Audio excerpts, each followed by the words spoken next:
चलो जी, अब हम वाइंडिंग अप के ऊपर कुछ एक्स्ट्रा पोर्शन करने जा रहे हैं जो कि आपने अपनी कॉपीज़ के अंदर नोट करना है। ये एक्स्ट्रा पोर्शन क्या है, एक्चुअल में रिसेंटली सी इंस्टीट्यूट ने अपने स्टडी मटेरियल को रिवाइज किया और जनवरी 2020 के अंदर, जिसके अनुसार उन्होंने कुछ नए सेक्शंस को इनपुट किया है।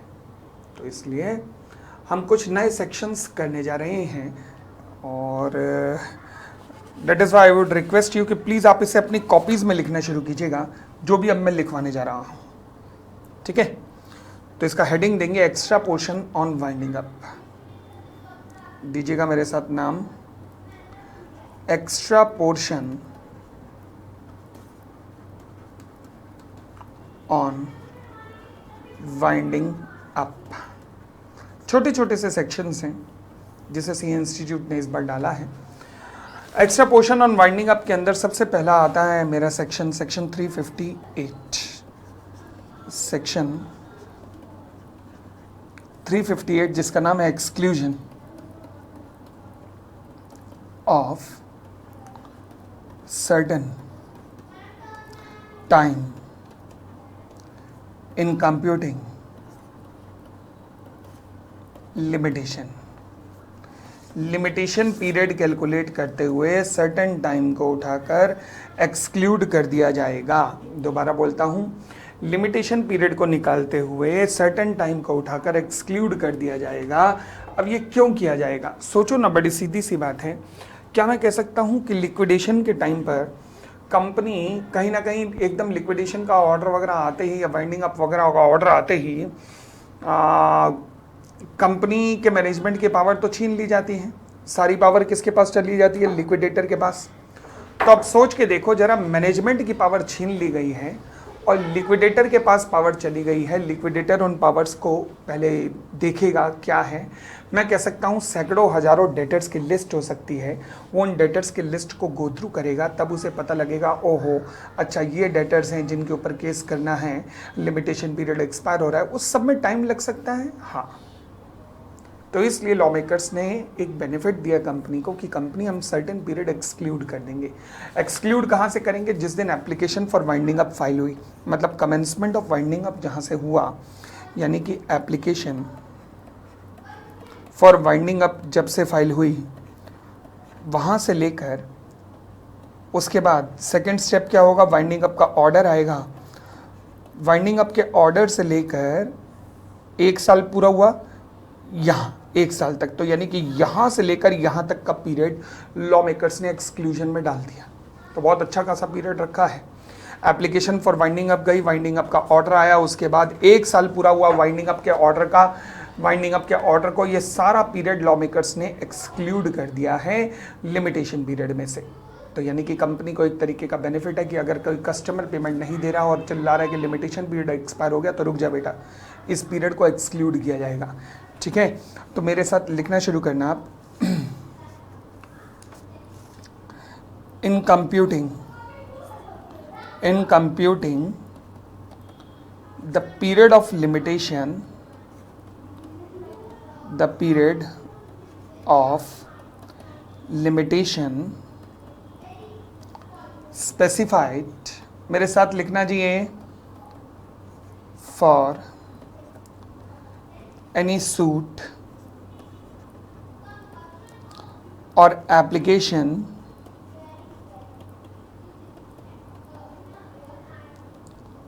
in name of and on behalf of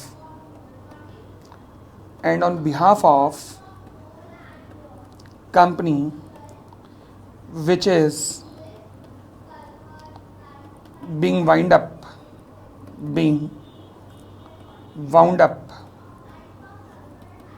by tribunal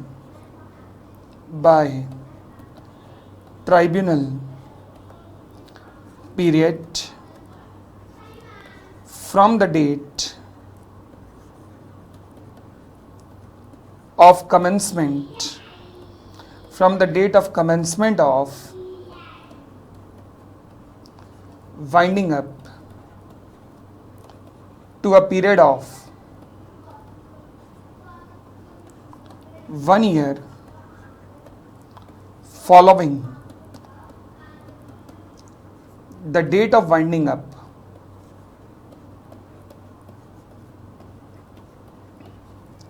shall be excluded, shall be excluded।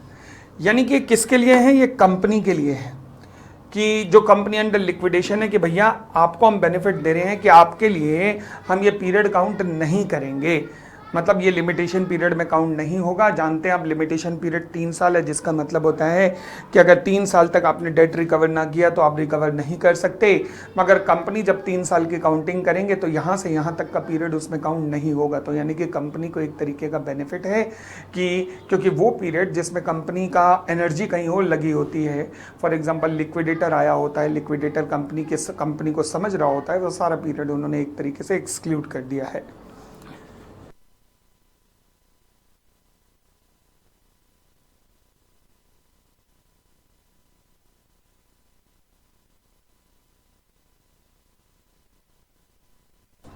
चलो जी, तो ये अपन लोगों का एक छोटा सा सेक्शन था, पहला सेक्शन यहाँ पे खत्म होता है।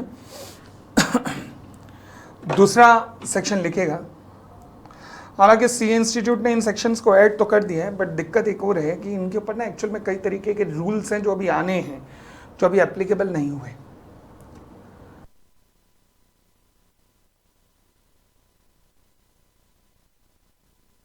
अच्छा होता है ये सेक्शन तभी देते रूल्स के साथ में तो ज़्यादा अच्छा था, बट फिलहाल चलो जी। सेकंड,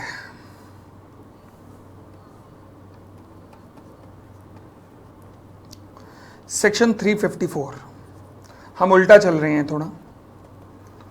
सेक्शन 354, लो जी, ये क्या कहता है सेक्शन 354? कहता है मीटिंग टू एसेट, बहुत आसान सा है ये सेक्शन वैसे। विशेस ऑफ क्रेडिटर्स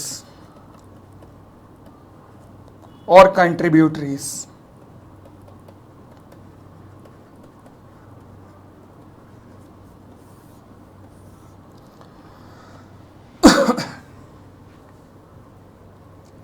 वो कहा जाता है ना, मरने वाले से उसकी आखिरी इच्छा पूछी जाती है, बस वैसा ही है कुछ कि ट्राइब्यूनल भी क्रेडिटर और कंट्रीब्यूटरी को बुलाकर कह सकता है कि तुम्हारी क्या इच्छा है, करना वही है जो उन्होंने करना है, बट पूछ सकते वैसे तुम्हारी क्या इच्छा है, बोलो जी।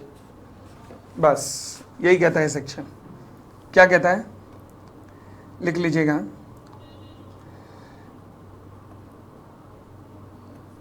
In relation two winding up of company,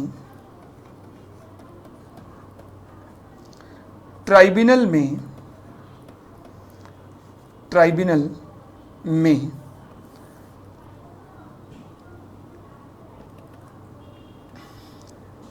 have regard to wishes of creditors or contributories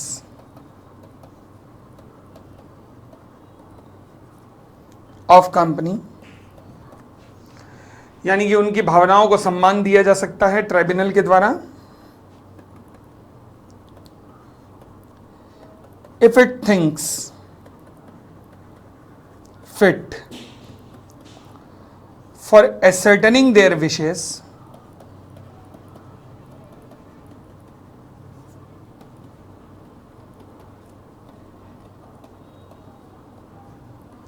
direct the meeting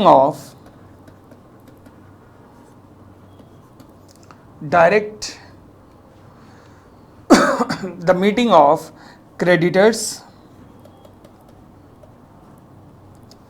or contributories to be called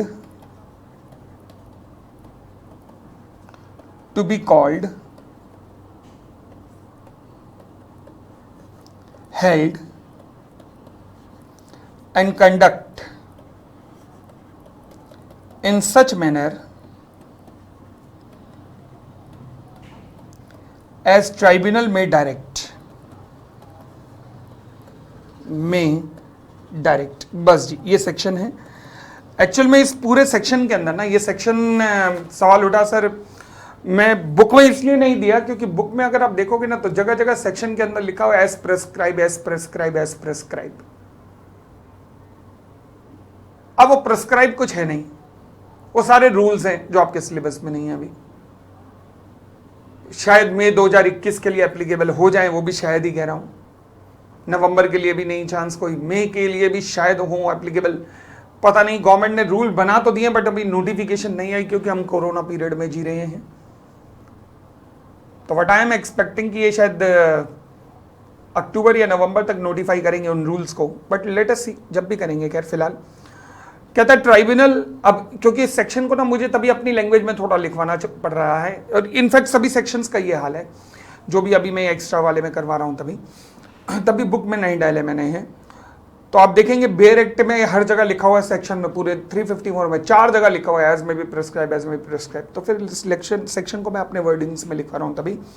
In relation to the winding up, the tribunal may have regard to the wishes of contributory or the creditors of the company, and if it think fit for ascertaining their wishes, direct the meeting बुला सकता है creditor और contributory की, और उन्हें बता सकता है कि वो मतलब वो मीटिंग कह सकता है कि किस तरीके से कंडक्ट होगी। ठीक हो गई इतनी बात। चले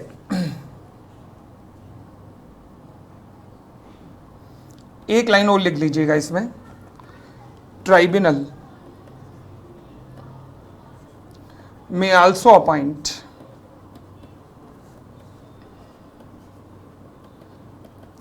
a person to act as chairperson या chairman of such meeting। Normally ये सीनियर एडवोकेट ही होता है कोर्ट का, ट्राइब्यूनल का। And to report result thereof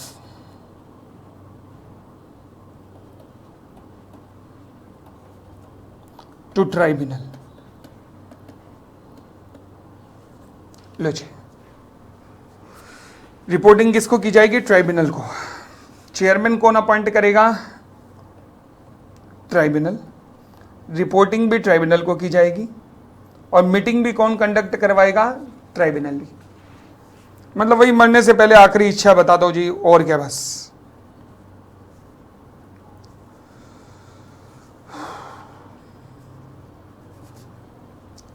मेरा अगला सेक्शन है सेक्शन 353। लिखिएगा सेक्शन 353। सेक्शन 353 जो कहता है liquidator to make returns etc. Liquidator to make returns etc. Section 353 ji.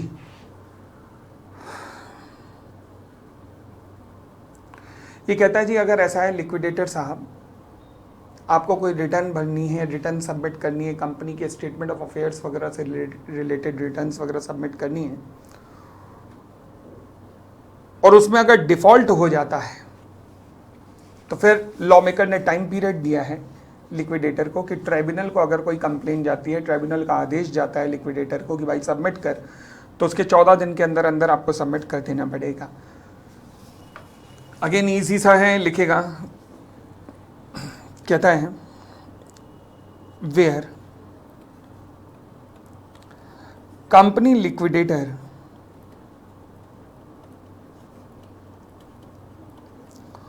who has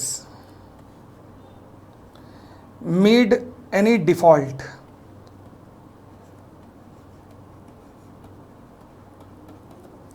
where the company liquidator who has made any default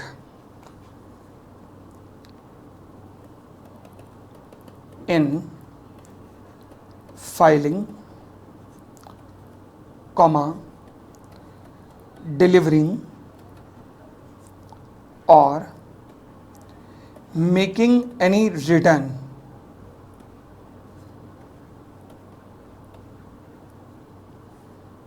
or in giving any notice which he is required by the law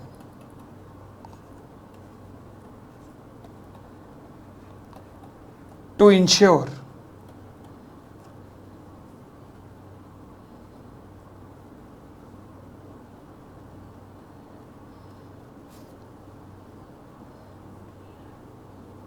but fails to make good the default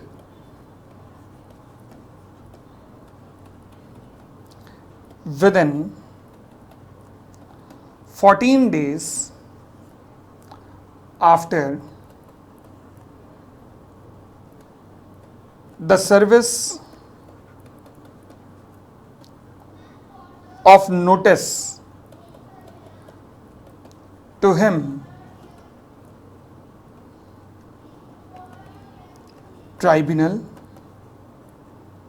the tribunal may,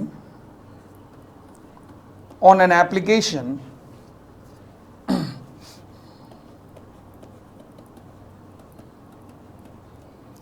made to it by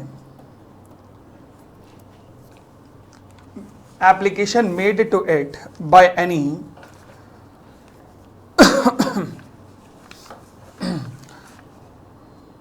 contributory,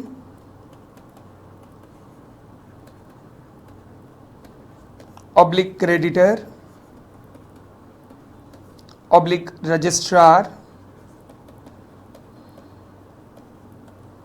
make an order directing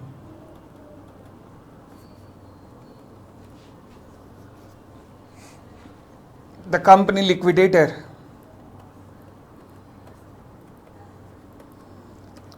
to make good the default within such time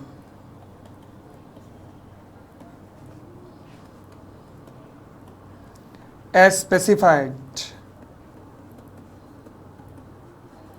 in order।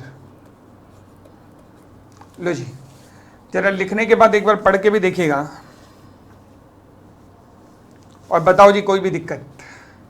I think बहुत simple सा है, मैं recall करवाता हूँ। देखो जी, बड़ी सीधी सी बात है। कहता है कंपनी लिक्विडेटर ने डिफ़ॉल्ट किया फाइल करने में, डिलीवर करने में, या फिर कोई रिटर्न या नोटिस देने में, कोई डिसीजन हुआ, कोई उसका नोटिस वगैरह आरओसी को वगैरह देना था, नहीं दिया, तो लॉ कहता है 14 दिन का समय मिलेगा। जिस दिन आपने देना था, जो भी आपकी ड्यू डेट थी, 14 दिन का और समय मिला है। और after the service of notice to him, say for example मान लीजिए आरओसी ने उसे नोटिस दिया कि भैया तुमने अभी तक रिटर्न वगैरह नहीं भरी है मुझे।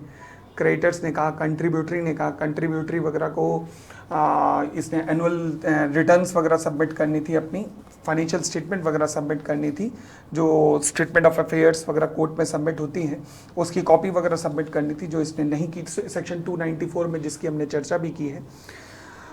तो कहता है अगर ये काम नहीं किया, इसने रिपोर्ट सबमिट करनी थी, नहीं किया, कुछ नोटिस वगैरह देना था, नहीं किया, और उस डिफ़ॉल्ट को 14 दिन तक, बावजूद इसके कि किसी इसको नोटिस दिया गया लिक्विडेटर को, जैसे कंट्रीब्यूटरी ने, क्रेडिटर ने, रजिस्ट्रार ने इसे नोटिस दिया कि हमारे पास अभी तक ये डिटेल नहीं आई है, बावजूद इसके 14 दिन तक ये डिफ़ॉल्ट कंटिन्यू रहा, तो फिर कंट्रीब्यूटरी, क्रेडिटर या रजिस्ट्रार कोई भी एप्लीकेशन फाइल कर सकते हैं ट्राइब्यूनल को, जिसके बेसिस पे ट्राइब्यूनल इसे कहेगा कि चल बेटा ये सबमिट कर within such period as may be specified by the tribunal.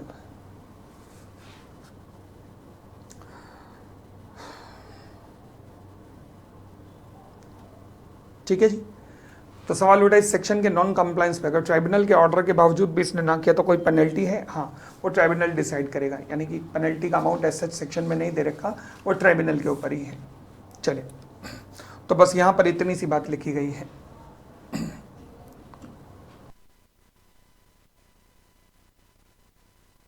बोल देता हूँ।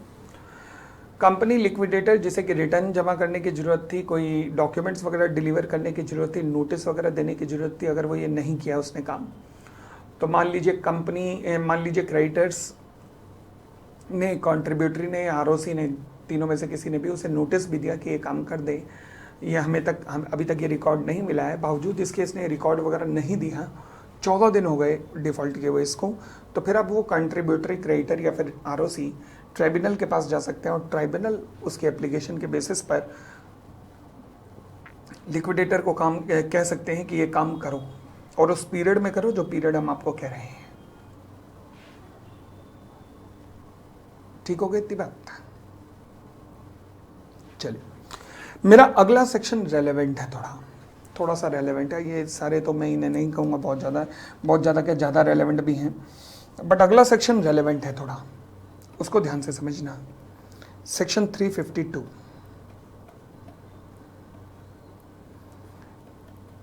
Liquidation, dividend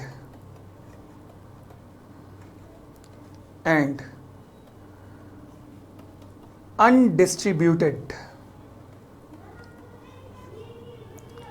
assets account.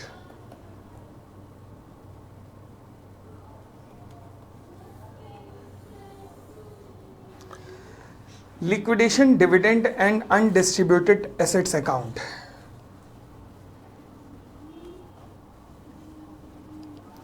LDUA account, L दुआ अकाउंट,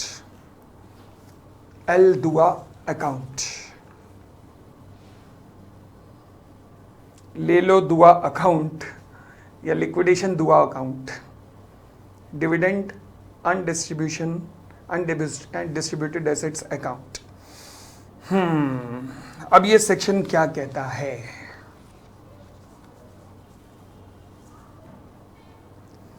इस सेक्शन को पहले समराइज कर रहा हूं, उसके बाद इसे लिखवाता हूं। कहता है जी, लिक्विडेशन हुआ। जब लिक्विडेशन हुआ,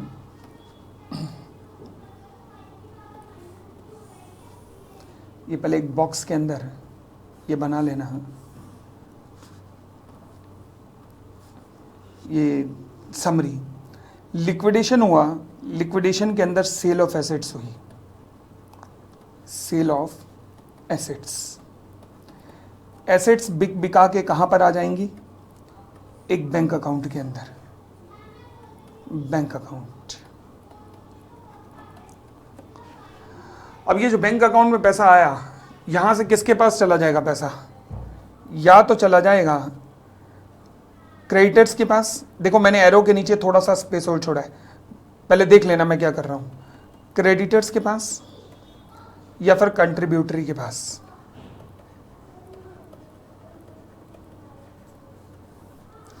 आप में से कई बच्चे ना आईपीसीसी से पढ़ के आए होंगे, कुछ हो गए जो इंटर से आए होंगे, बट कुछ आईपीसीसी से आए होंगे। याद होगा, आईपीसीसी में एक होता था, टॉपिक होता था लॉ में, लॉ, एथिक्स एंड कम्युनिकेशन। याद है? यही था। अच्छा, एथिक्स एंड कम्युनिकेशन में आपको एक टॉपिक सिखाया होगा, यूफेमिज्म्स। यूफेमिज्म्स का टॉपिक एक आपने पढ़ा होगा कि हम ना आजकल कुछ मतलब ऐसे हार्ड शब्दों का यूज़ ना करके कुछ सॉफ्ट शब्दों का यूज़ करते हैं, जिनके कान में जाते ही ना वर्ड मुंह से निकले, आह कितना अच्छा शब्द है। जैसे फॉर एग्जांपल, अगर मान लीजिए आप बड़े होने पे, मतलब सीए बनने के बाद कोचिंग ले रहे हैं,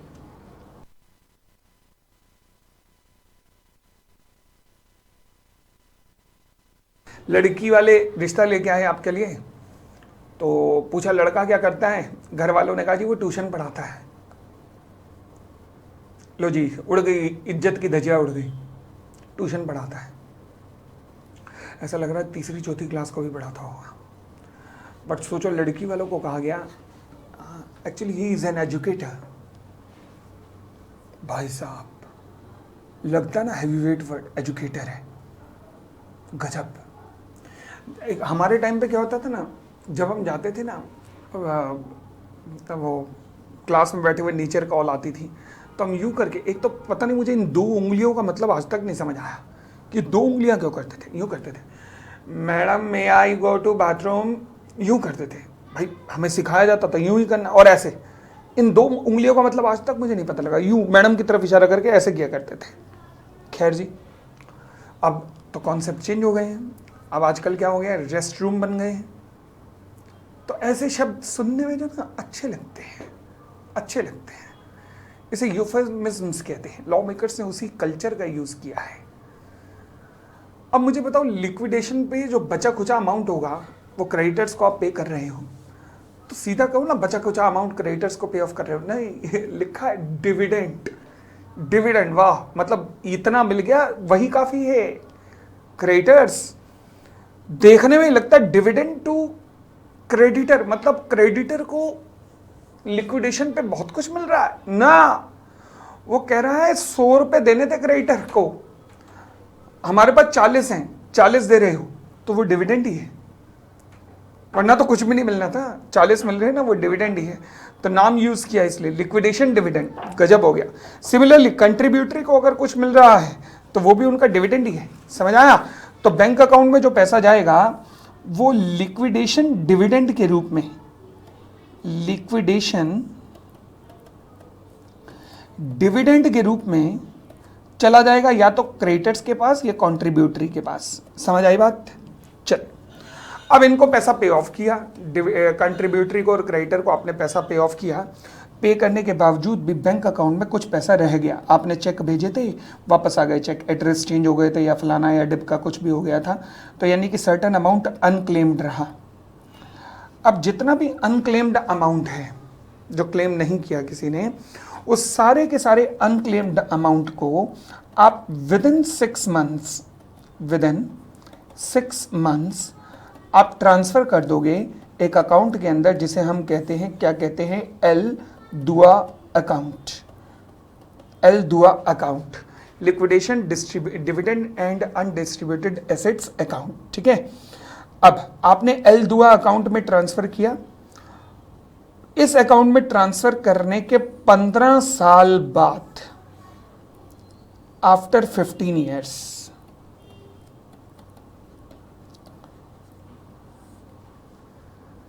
जितना भी पैसा इस अकाउंट में पड़ा है वो सारे का सारा पैसा ट्रांसफर हो जाएगा to general reserve account of central government. सरकारी खाते में सारा पैसा जमा हो जाएगा।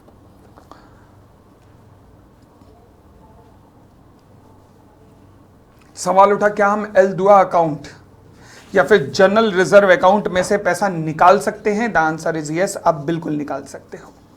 तो उसके निकालने का प्रोसीजर क्या है वो भी यहीं पर दिया हुआ है, आप एप्लीकेशन दे के रजिस्ट्रार को, तो यानी कि एप्लीकेंट जो है वो रजिस्ट्रार को एप्लीकेशन दे सकता है और वहां से वो पैसा विड्रॉ करवा सकता है।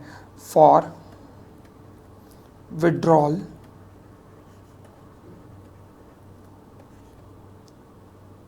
ऑफ अमाउंट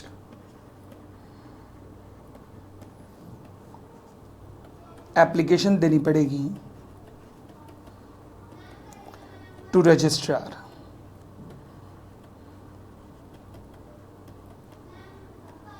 और रजिस्ट्रार विदिन 60 डेज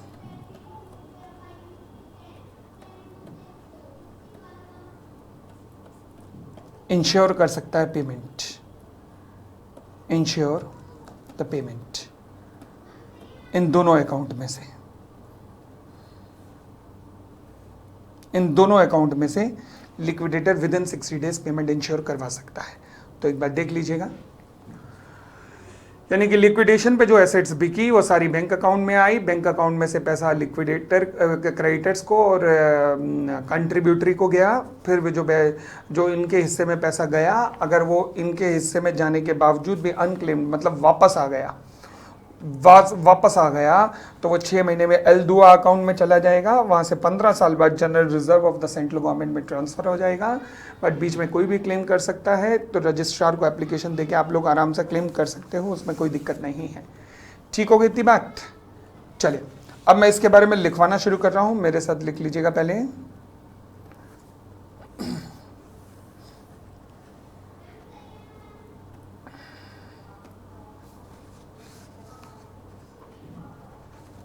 लो जी, लिखना शुरू कीजिएगा मेरे साथ। सेक्शन 352 सबसेक्शन 1, सबसेक्शन याद मत करना, खाली सेक्शन याद कर लेना बस। Where any company is being wound up and the liquidator has in his hands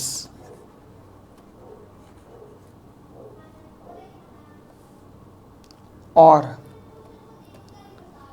under his control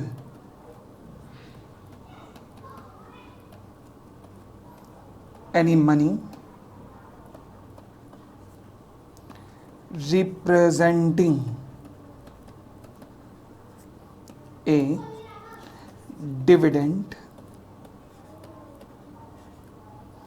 payable to any creditors। नाम तो ऐसा है, dividend payable to any creditor, जैसे क्रेडिटर को सही में कुछ मिल रहा हो, मतलब कोई डिविडेंड ही मिल रहा हो, प्रॉफिट का हिस्सा मिल रहा हो ना, कुछ नहीं मिल रहा भाई। उनको बस वो मिल रहा है जो 100 रुपये मिलने थे, उसके बदले में 30-40 रुपये मिल रहे हैं। But which had remained unpaid for 6 months after the date on which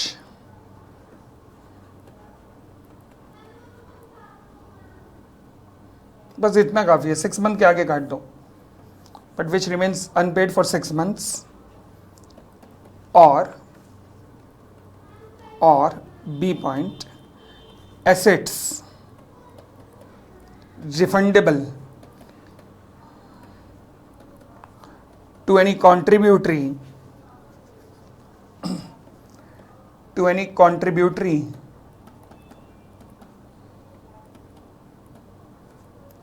which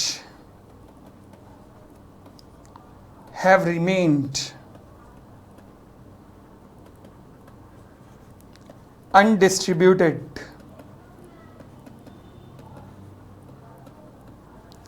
for 6 months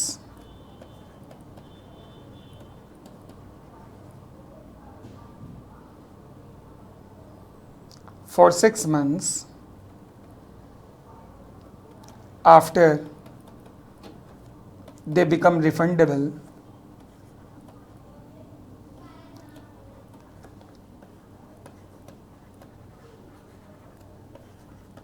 तो फिर क्या होगा, लिक्विडेटर इस पैसे को डाल देगा कहां, लिखेगा द लिक्विडेटर शेल फोर्थविथ, मतलब जैसे ये एक्सपायरी होगी 6 मंथ की, immediately फोर्थविथ deposit the money into separate account to be known as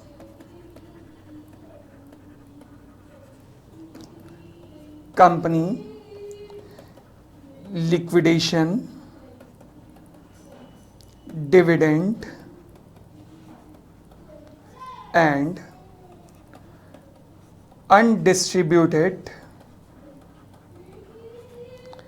assets account. ये था जी हमारा सबसेक्शन 1, यही मेन है सबसे।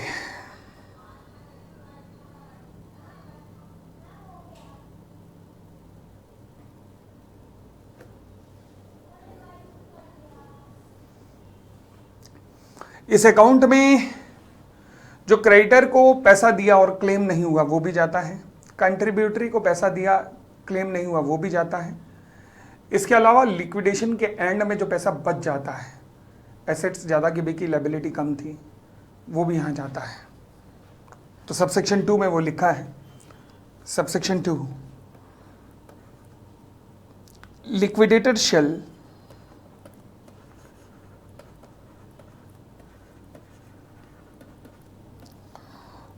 on dissolution of company pay into एल दुआ, अब मैं पूरा नहीं लिख रहा, मैं ऐसे लिख दूं चलेगा ना, एल दुआ अकाउंट एनी मनी, ये तुम मत पेपर में ऐसी कलाकारी दिखाना, तुम पूरा लिखना, any money representing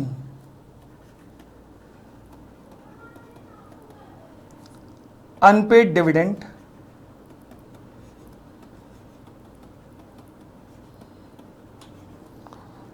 or undistributed assets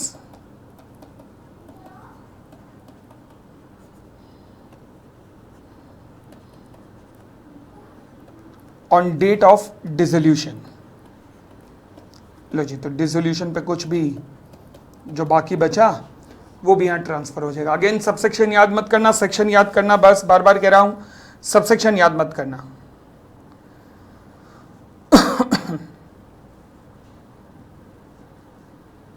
तो इनको पॉइंट वाइज ही लेना, बस सबसेक्शन वाइज मत लेना please.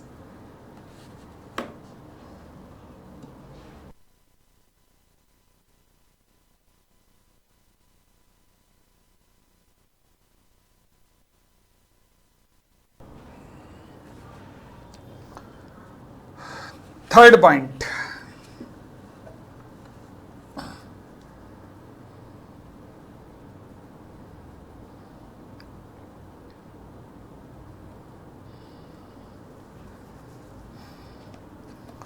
Registrar, sorry liquidator shall furnish to registrar a statement in prescribed form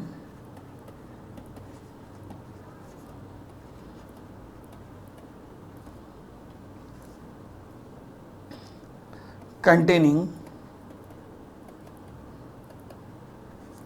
detail about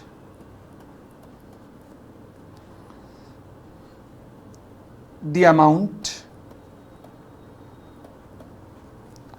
and person entitled to such amount,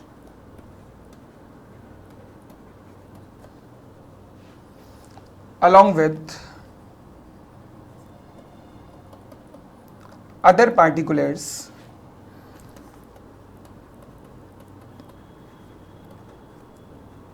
as prescribed। पढ़ के देखो जी, कितना अमाउंट ड्यू है, किसको ड्यू है, नाम, एड्रेस वगैरह, इस सारी डिटेल रजिस्ट्रार को सबमिट हो जाएगी। क्योंकि अगर अब कोई क्लेम करेगा तो कहाँ से क्लेम करेगा, रजिस्ट्रार उसे पेमेंट करेगा, ठीक है ना। तो लिखिएगा, नेक्स्ट पॉइंट लिखिएगा, फोर्थ पॉइंट।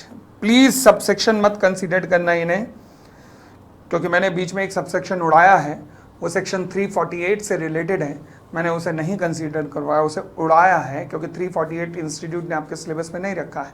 तो इसलिए पॉइंट वाइज लेके चलिएगा, पॉइंट वाइज लेके चलिएगा। चले आगे, fourth point, fourth point, fourth point, fourth point, fourth point important है। आप कोई पर्सन क्लेम करना चाहता है तो क्या होगा, लिखिएगा पहले, any person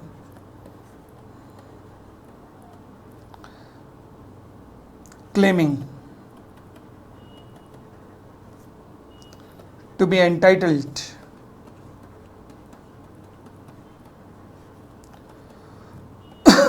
to any money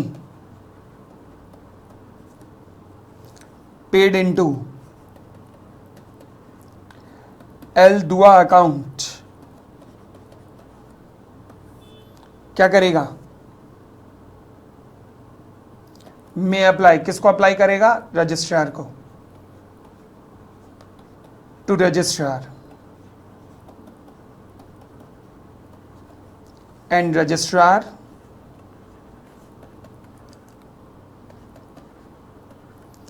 if satisfied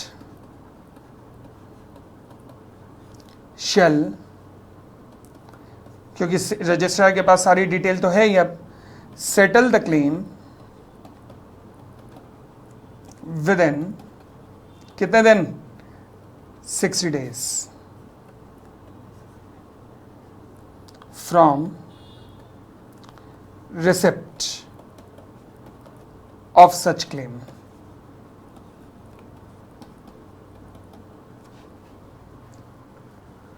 ठीक है, 15 साल बाद ये अमाउंट कहां ट्रांसफर हो जाएगा?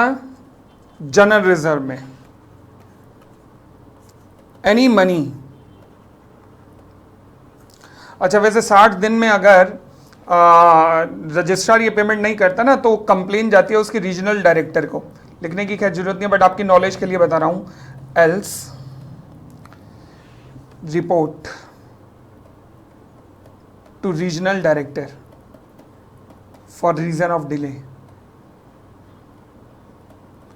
लिखने की जरूरत नहीं होगी, वैसे आपकी नॉलेज के लिए बता रहा हूं। अगर एमसीक्यू में अगर पूछ ले तो अगर 60 दिन में पेमेंट ना कर पाया तो रजिस्ट्रार रिपोर्ट बना के रीजनल डायरेक्टर को देगा, बताएगा कि क्यों डिले हुआ। चलिए लास्ट पॉइंट है अब इस सेक्शन का, कहता है any money paid into L दुआ account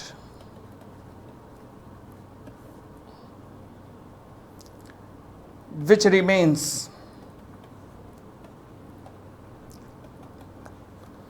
unclaimed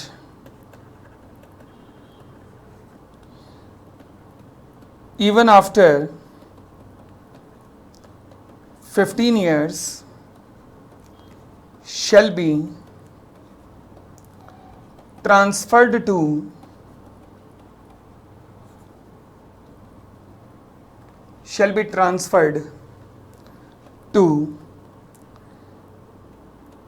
general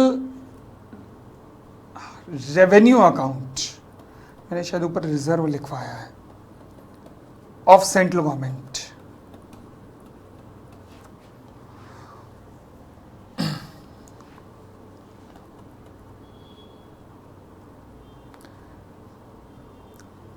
any person claiming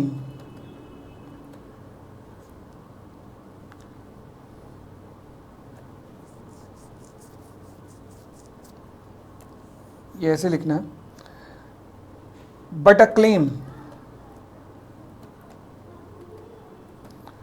to any money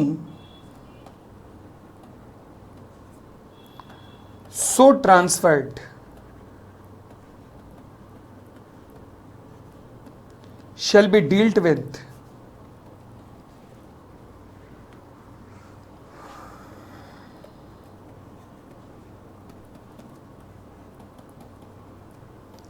as if such transfer had not been made, यानी कि वही आरओसी को आप एप्लीकेशन देंगे and the order for payment on the claim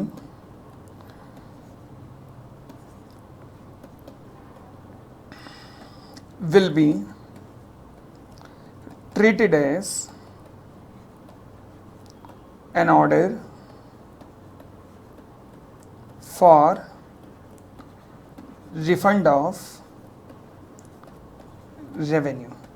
अगर ये last line आप अवॉइड भी करना चाहते हैं तो कर सकते हैं।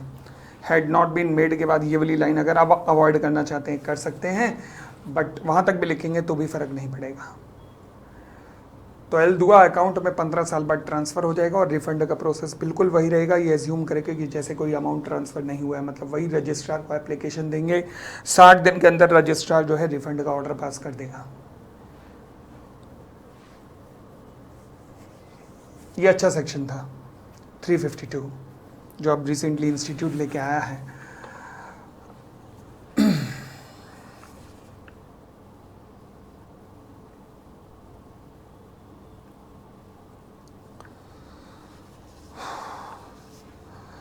उसके बाद एक आखिरी सेक्शन और है बस अब,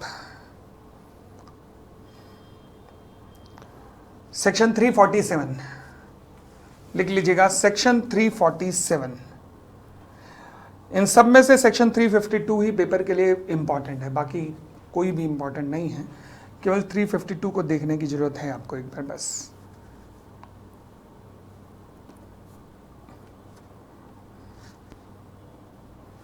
चौथा सेक्शन, या मैंने जनरल रिजर्व लिखा था, इसे जनरल रेवेन्यू कर देना, revenue account.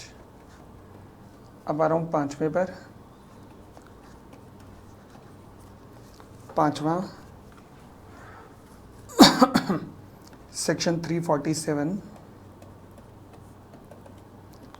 Disposal of books and papers of company, यानी कि जो कंपनी डिसॉल्व हो चुकी है उसके बुक्स एंड पेपर्स का क्या किया जाएगा।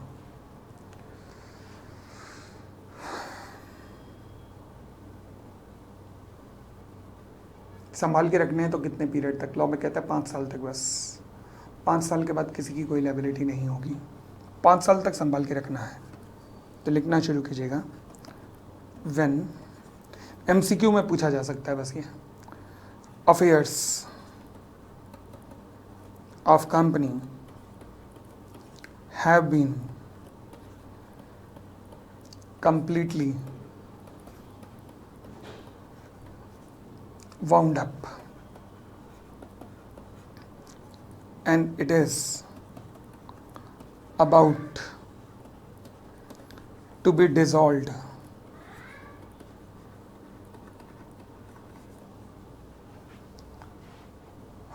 तो फिर कुछ भी ट्राइब्यूनल की परमिशन के बिना नहीं होगा। Books and papers of such company and those of company liquidator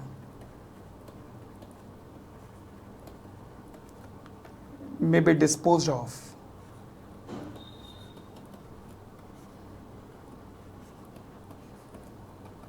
in manner as tribunal may direct.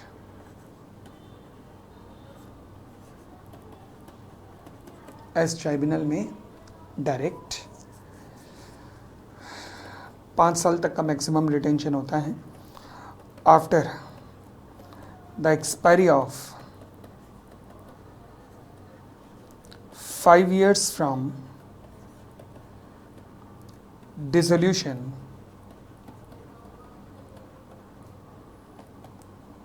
no responsibility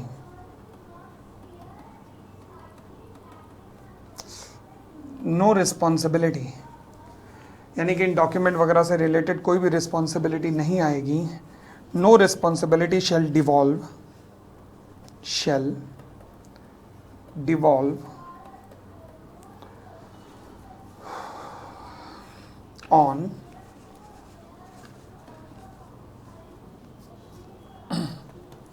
company liquidator or any person to whom the custody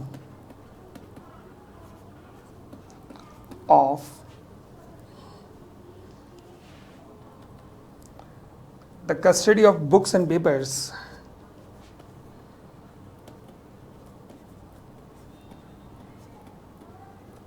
has been entrusted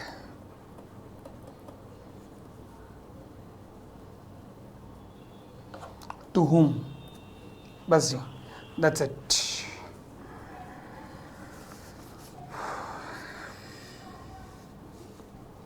ठीक हो गई इतनी बात?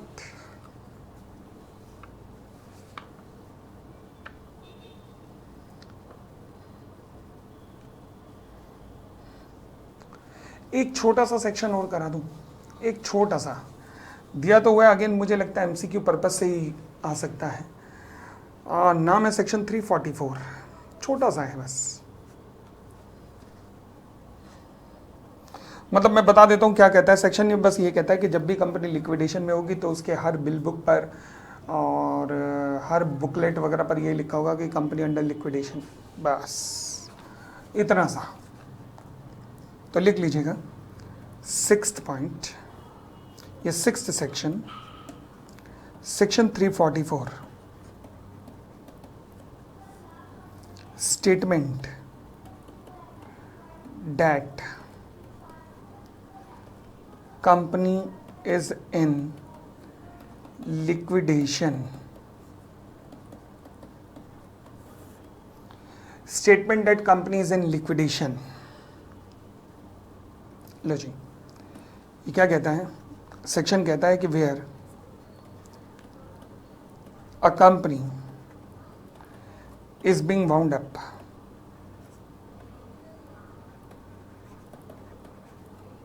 by tribunal और voluntary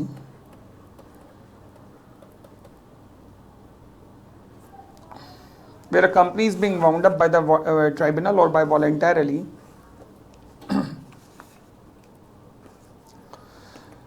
every invoice, business letter,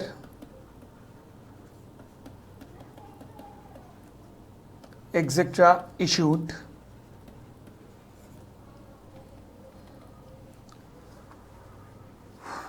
by or on behalf of company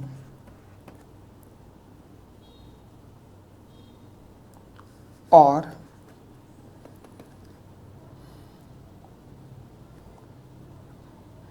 company liquidator of company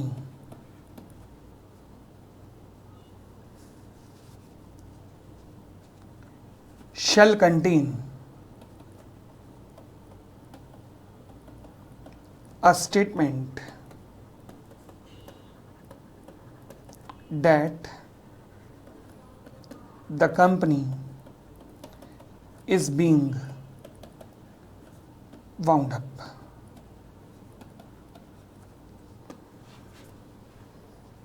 ठीक है जी।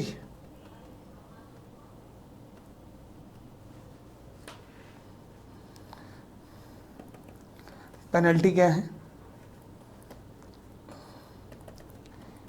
In case of non compliance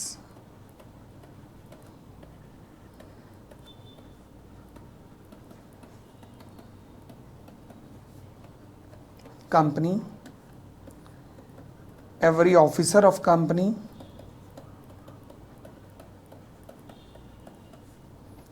company liquidator,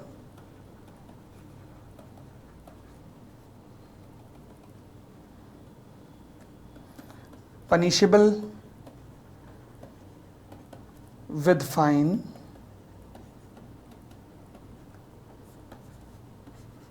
minimum 50,000 रुपये, maximum 3 lakh रुपए। तो ये था जी आपका पूर्ण रूप से खत्म हुआ वाइंडिंग अप। यहां पे खत्म होता है पूर्ण वाइंडिंग अप। ठीक है, तो ये थे आपके 6 छोटे छोटे से सेक्शंस जो वाइंडिंग अप में हैं। सेक्शन 352 को छोड़कर बाकी सारे सेक्शन केवल एमसीक्यू की अहमियत रखते हैं।